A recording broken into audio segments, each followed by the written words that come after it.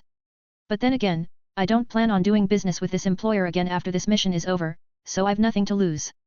So, as I finished negotiating with the police, I managed to get them to promise quite a decent amount of cash.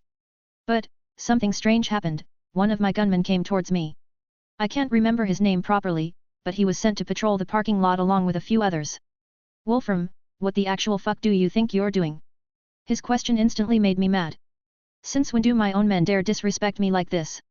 Who do you think you are? He interrupted me just as I was about to scold him.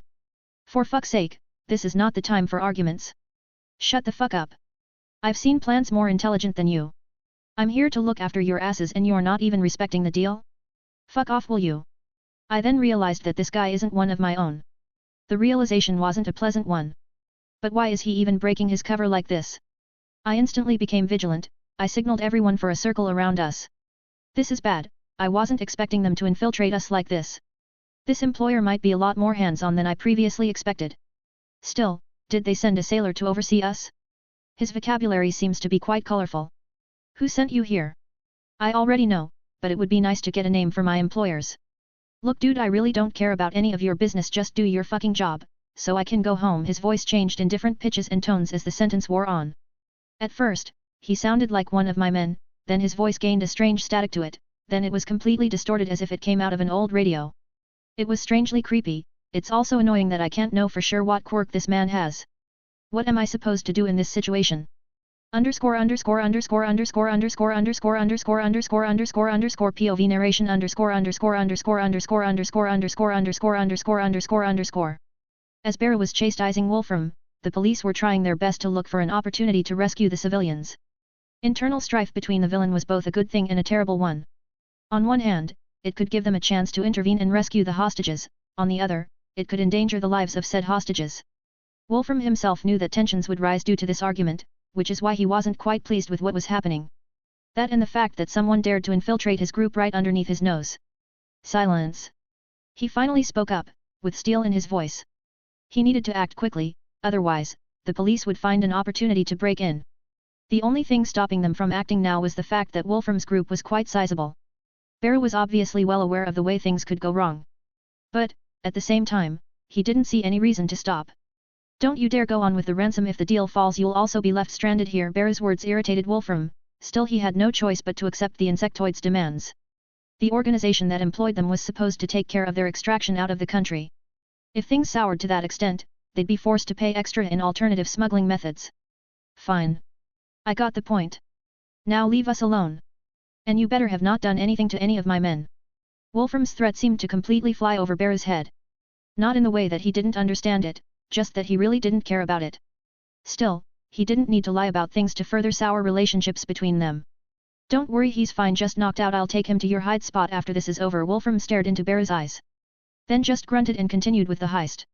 He quickly commanded everyone to prepare for departure. The problem here was that the heroes had already shown up. Mirko, the rabbit hero, was never a person to get interested in high school events. So, she was out patrolling while this heist was starting. And it didn't take long for her to be called in, as the police contacted all of the heroes patrolling around Tokyo to assist them. So, she was now starting at the bank that was currently filled with villains and hostages. She needed to wait for an opportunity to rush in and take them all out. She had confidence in herself, but she didn't know exactly how many of them there were. She also didn't know the exact number of hostages. So she was stuck waiting like that. Something that irritated her to no end. But her chance would come soon. As Wolfram and his group finally got done filling their bags with the loot and prepared to call in their getaway vehicles. Underscore underscore underscore underscore underscore underscore underscore underscore underscore underscore POV barrel underscore underscore underscore underscore underscore underscore underscore underscore underscore underscore. After my little argument with Wolfram, things went smoothly. I do get weird gazes all the time now. I don't think his mercenary group really appreciated me doing that. But I wasn't left with much of a choice. I need to make sure they don't step out of line, and there was no subtle way to tell them that it wouldn't be a great idea to ransom people. I kinda had to put it into words. Maybe I could have been a bit kinder about things? Nah, who cares? Are you guys done yet? I asked towards Wolfram, who just stared at me with a bit of hate. Yes, we're calling in the escape vehicles. What will you be doing? That's a fair question. I guess I need to do my job too. I'll take care that the heroes don't interrupt you. I can do at least that much. I can already see quite a few of them gathered outside.